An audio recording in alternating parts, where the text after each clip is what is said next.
قرآن ہے میرا رہنما، قرآن شفا ہے، نور ہے قرآن، جلا دل کی میرا قرآن، رضا رب کی میرا قرآن، قرآن قرآن۔ الحمد للہ رب العالمین والصلاة والسلام علی سید المرسلین، اما بعد فاعوذ باللہ من الشیطان الرجیم، بسم اللہ الرحمن الرحیم۔ الصلاة والسلام علیک یا رسول اللہ وعلی آلک واصحابک یا حبیب اللہ، الصلاة والسلام علیک یا نبی اللہ وعلی آلک واصحابک یا نور اللہ۔ میٹھے میٹھے اسلامی بھائیوں اور بدری چینل کے ناظرین، سلسلہ ہے ایک قصہ ہے قرآن سے۔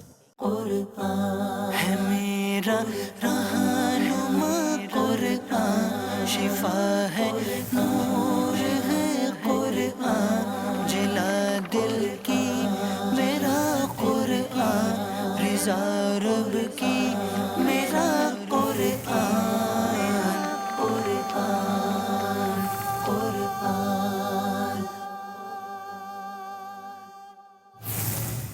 آج کون سا قصہ سننا ہے؟ آج آپ کو دو قرآنی واقعات سنانے ہیں، مختصر۔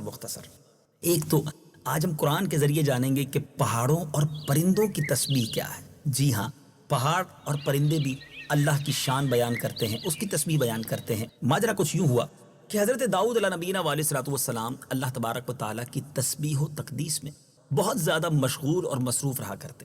آپ اس قدر خوش الحان تھے، آپ کی آواز اتنی شاندار تھی کہ جب آپ زبور شریف پڑھتے تھے تو آپ کے وجد آفرین نغموں سے نہ صرف انسان بلکہ وحوش و طیور بھی وجد میں آ جاتے ہیں، یعنی جانور اور پرندے بھی وجد میں آ جاتے ہیں، آپ کے گرد جمع ہو کر اللہ تبارک و تعالیٰ کی حمد کے ترانے گاتے اور اپنی اپنی سریلی اور پرکیف آوازوں میں تسبیح و تقدیس میں حضرت داؤد علیہ نبینا علیہ الصلوۃ والسلام کی ہم نوائی کرتے۔ اور پرند ہی نہیں بلکہ پہاڑ بھی اللہ تبارک و تعالیٰ کی حمد و ثنا میں گونج اٹھتے تھے۔ چنانچہ حضرت داؤد علیہ الصلوۃ والسلام کے ان معجزات کا ذکر جمیل اللہ تعالیٰ نے سورہ انبیاء اور سورہ سبا اور صاد میں صراحت کے ساتھ بیان فرمایا۔ اللہ قرآن پاک میں ارشاد فرماتا ہے، وَسَخَّرْنَا مَعَ دَاوُودَ الْجِبَالَ يُسَبِّحْنَ وَالطَّيْرَ وَكُنَّا فَاعِلِينَ۔ اور داؤد کے ساتھ پہاڑوں اور پرندوں کو تابع بنا دیا کہ وہ پہاڑ اور پرندے تسبیح کرتے، اور یہ سب ہم ہی کرنے والے تھے۔ اور سورہ سبا میں کچھ یوں ارشاد ہوتا ہے، وَلَقَدْ آتَيْنَا دَاوُودَ مِنَّا فَضْلًا يَا جِبَالُ أَوِّبِي مَعَهُ وَالطَّيْرَ۔ اور بے شک ہم نے داؤد کو اپنی طرف سے بڑا فضل دیا، اے پہاڑوں اور پرندوں اس کے ساتھ اللہ کی طرف رجوع کرو۔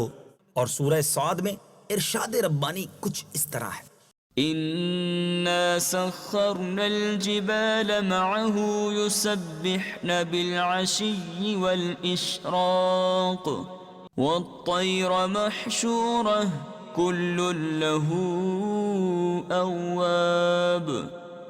بے شک ہم نے اس کے ساتھ پہاڑوں کو تابع کر دیا کہ وہ شام اور سورج کے چمکتے وقت تسبیح کریں، اور جمع کیے ہوئے پرندے سب اس کے فرما بردار تھے۔ میرے بیچ اسلامی بھائیوں، سیکھنے کو کیا ملا کہ بے عقل پرندے اور بے جان پہاڑ بھی جب اللہ تبارک و تعالیٰ کی تسبیح و تقدیس کا نغمہ گایا کرتے ہیں، جیسا کہ قرآن مجید کی آیتوں میں آپ سن چکے، تو اس سے ہم انسانوں کو کیا سبق ملتا ہے کہ ہم انسان جو عقل والے، ہوش مند اور صاحب زبان ہیں، ہم پر بھی لازم ہے کہ اپنے رب عز و جل کی حمد و ثنا سے زبان کو تر رکھیں اور اس کی تسبیح و تقدیس میں برابر مشغول و مصروف رہیں۔ حضرت شیخ سعدی رحمۃ اللہ تعالی اس سلسلے میں ایک بہت ہی لطیف اور بڑی ہی پیاری حکایت بیان فرماتے ہیں، اس کو سنیے اور عبرت حاصل کیجیے۔ ایک پرندہ صبح کو چہچہا رہا تھا تو اس کی آواز سے میری عقل و صبر اور طاقت و ہوش سب غارت ہو گئے۔ میرے ایک مخلص دوست کے کان میں شاید میری آواز پہنچ گئی تو اس نے کہا، مجھے یقین نہیں آتا کہ ایک پرند کی آواز تم کو اس طرح مدہوش کر دے گی۔ تو میں نے کہا کہ یہ آدمیت کی شان نہیں ہے کہ پرند تو تسبیح پڑھے اور میں خاموش رہوں۔ سبحان اللہ، یعنی پرندے تسبیح کرتے ہیں، دیکھیں نا کتنا اچھا لگتا ہے، صبح بندہ اٹھے تو پرندوں کی پیاری سی آواز آتی ہے، یہ اللہ کی شان اور اس کی تسبیح بیان کرتے ہیں۔ پھر کیوں نہ ہم اشرف المخلوقات ہو کر اللہ تبارک و تعالیٰ کا خوب ذکر کریں۔ اب بات کرتے ہیں میرے میٹھے اسلامی بھائیوں گستاخ رسول کا انجام. یقیناً یہ بہت ہی بڑی برائی ہے کہ کوئی شخص معاذ اللہ کسی نبی کی گستاخی کرے. مگر آج ہم بات کریں گے ابو جہل کی. ابو جہل اور اس کے قبیلے کے 2 آدمیوں نے حلف اٹھایا کہ اگر ہم لوگوں نے محمد صلی اللہ تعالی علیہ وسلم کو دیکھ لیا تو ہم پتھر سے ان کا سر کچل دیں گے. معاذ اللہ یہ ناپاک ارادہ تھا ان کا. جب نبی پاک علیہ الصلوۃ والسلام نماز کے لیے حرم کعبہ میں تشریف لے گئے اور ابو جہل نے پیارے آقا علیہ الصلوۃ والسلام کو دیکھا تو ایک بہت بڑا پتھر اپنے دونوں ہاتھوں سے اٹھا کر چلا اور پیارے آقا علیہ الصلوۃ والسلام پر اس پتھر کو پھینکنے کے لیے اپنے سر کے اوپر دونوں ہاتھوں سے اٹھایا تو اس کے دونوں ہاتھ اسی کی گردن میں آ گئے.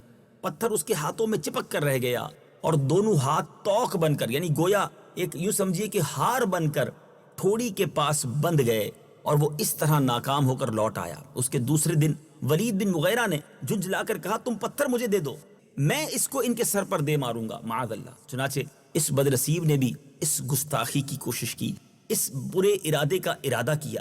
نبی پاک علیہ الصلوۃ والسلام پر جب پتھر چلانے کا ارادہ کیا تو یک دم اندھا ہو گئے.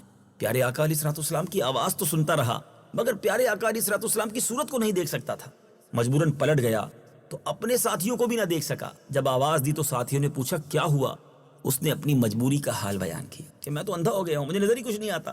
اس کے تیسرے ساتھی نے غصے میں بھر کر پتھر کو اپنے ہاتھ میں لیا کہ نبی پاک علیہ الصلوۃ والسلام کے قریب ہی جب پہنچتا ہے تو الٹے پاؤں بدحواس ہو کر بھاگا اور ہانپتے کانپتے ہوئے اپنے ساتھیوں سے کہنے لگا کہ جب میں ان کے قریب پہنچا تو میں نے دیکھا ایک ایسا سانڈ ان کے قریب اپنی دم ہلا رہا ہے. میں نے آج تک ایسا خوفناک سانڈ نہیں دیکھا ہے. لات و عزا کی قسم اپنے بتوں کی قسم کھا کر کہتا ہے اگر میں ان کے قریب جاتا تو وہ مجھے ہلاک کر دیتا. اللہ غنی. 3 گستاخوں نے برے ارادے سے نبی پاک کو نقصان پہنچانے کی کوشش کی. رب عز و جل نے اپنے حبیب علیہ الصلوۃ والسلام کا کیا شاندار حفاظت کا انتظام کیا اور اس واقعے کو قرآن میں کس طرح بیان کیا گیا. آئیے سنیے اور اپنے ایمان کو تازہ کیجیے.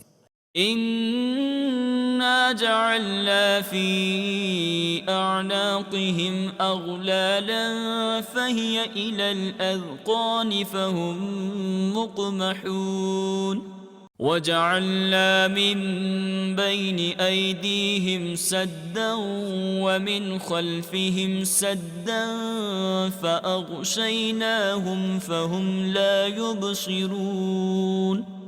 ہم نے ان کی گردنوں میں توق ڈال دیے ہیں تو وہ ٹھوڑیوں تک ہیں اور وہ اوپر کو منہ اٹھائے ہوئے ہیں, اور ہم نے ان کے آگے دیوار بنا دی اور ان کے پیچھے بھی ایک دیوار بنا دی, پھر انہیں اوپر سے بھی ڈھانک دیا تو انہیں کچھ دکھائی نہیں دیتا. میرے بیچ اسلامی بھائیوں, پیارے آقا علیہ الصلوۃ والسلام کے یہ معجزات میں سے ہے کہ بار بار کافروں نے آپ علیہ الصلوۃ والسلام کو قتل کرنے کی سازش کی. اپنی خفیہ چال بازیوں اور بدکاریوں میں کوئی کسر نہ چھوڑی, مگر سرکار دو عالم صلی اللہ تعالی علیہ وسلم کو کسی قسم کی بھی کوئی آنچ نہ آ سکی. اور رب کریم عز و جل نے جو پیارے آقا سے وعدہ کیا تھا وہ کس طرح پورا کیا. قرآن میں رب ارشاد فرماتا ہے واللہ یعصمک من الناس, یعنی اے محبوب اللہ عز و جل لوگوں کی چالوں سے آپ کو اپنی حفاظت میں رکھے گا. کیا شان ہے میرے آقا کی. اللہ کریم ہمیں نبی پاک سے سچی محبت عطا فرمائے, ہمیشہ با ادب رہنا نصیب فرمائے اور با ادب لوگوں کی صحبت عطا فرمائے, عاشقان رسول میں ہم سب کا شمار فرمائے. قرآن پاک کی کیا بات ہے, کتنے پیارے پیارے واقعات سیکھنے سننے اور سمجھنے کو ملتے ہیں. مدنی چینل دیکھتے رہیے, اگلے سلسلے میں حاضر ہوں گے اور انشاءاللہ قرآن پاک کے مزید واقعات سنیں گے. صلو علی الحبیب صلی اللہ تعالی علی محمد صلی اللہ علیہ وسلم. قرآن ہے میرا رہنما, قرآن شفا ہے نور ہے, قرآن جلا دل کی میرا, قرآن رضا رب کی میرا.